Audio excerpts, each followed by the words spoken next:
Hello नमस्कार मित्रों, मारी यूट्यूब चैनल में आपનું स्वागत है।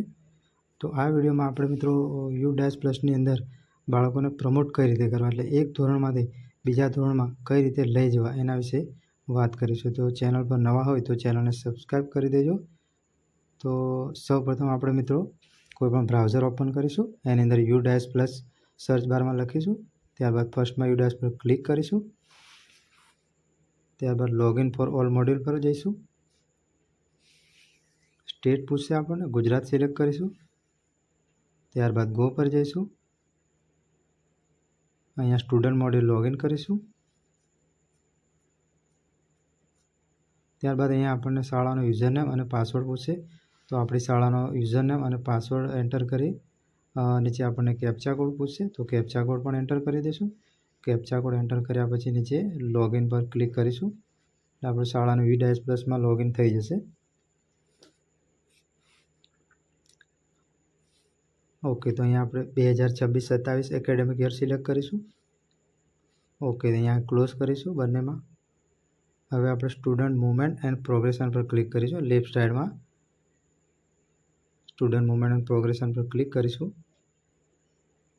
ત્યારબાદ પ્રોગ્રેશન એક્ટિવિટી પર ક્લિક કરીશું નીચે, ત્યારબાદ ફરી ઉપર પ્રોગ્રેશન એક્ટિવિટી પર ક્લિક કરીશું અને આપણને ધોરણ અને વર્ગ સિલેક્ટ કરવાનું મળી જવાનું છે। તો જે ધોરણ આપણે અપડેટ કરવા માંગતા હોય એ અહીંયા ધોરણ સિલેક્ટ કરીશું, અહીંયા ધોરણ 1 સિલેક્ટ કરું છું અને એનો વર્ગ એ સિલેક્ટ કરીને તમને એક બાળક અપડેટ કરીને અહીંયા બતાવીશું। અહીંયા ધોરણ પહેલાંના તમામ બાળકો જોઈ શકો છો તમે, તમામ બાળકોનું લિસ્ટ અહીંયા આવી ગયું છે। આ પાછલા ધોરણના બાળકો છે, એટલે અપડેટ થઈને બીજા ધોરણમાં જશે, એ લાઈવ આપણે જોઈ શકવાના છે। અહીંયા અત્યારે બાળકનું પેન્ડિંગ બતાવી રહ્યા છે, અપડેટ થયેલ નથી। જ્યારે અપડેટ કરીશું એટલે પેન્ડિંગની જગ્યાએ ગ્રીન કલરમાં ડન લખેલું આવી જશે।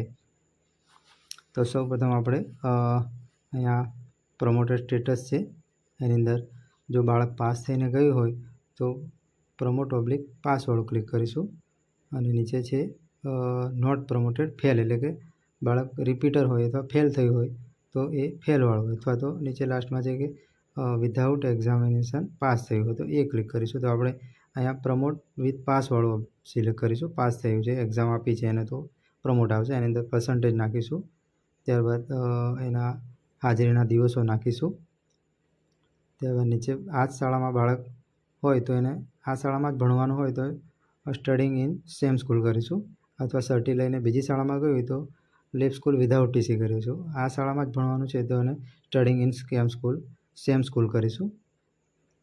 ઓકે, અહીંયા જોઈ શકો છો તમે ગયા વર્ષનું પહેલા ધોરણનું આપણે બાળક સિલેક્ટ કર્યું છે, ઓટોમેટિક બીજું ધોરણ થઈ ગયું છે। ત્યારબાદ અહીંયા નીચે વર્ક સિલેક્ટ કરીશું ધોરણની નીચે અને પછી અપડેટ પર ક્લિક આપીશું, એટલે ઓટોમેટિક આપણું બાળક અહીંયા અપડેટ થઈ જવાનું છે।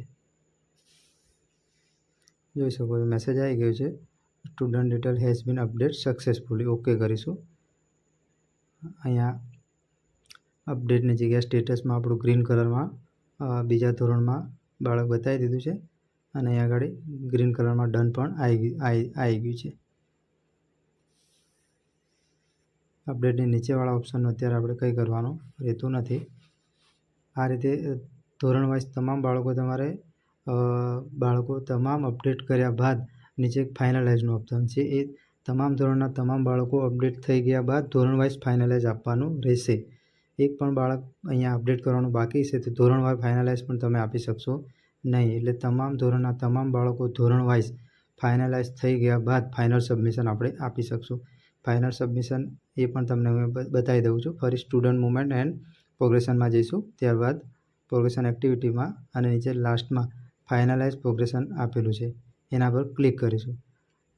એક પણ ધોરણ જો અને એક પણ બાળક અપડેટ કર્યા વગરનું બાકી રહેશે તો ફાઇનલ સબમિશન આપી શકશો નહીં, એટલે તમામ ધોરણો અપડેટ થઈ ગયા બાદ ધોરણ વાઇઝ અહીંયા ચેકબોક્સ પર ક્લિક કરીશું અને સબમિટ પર ક્લિક કરીશું, એટલે તમારું ફાઇનલ સબમિશન થઈ જશે।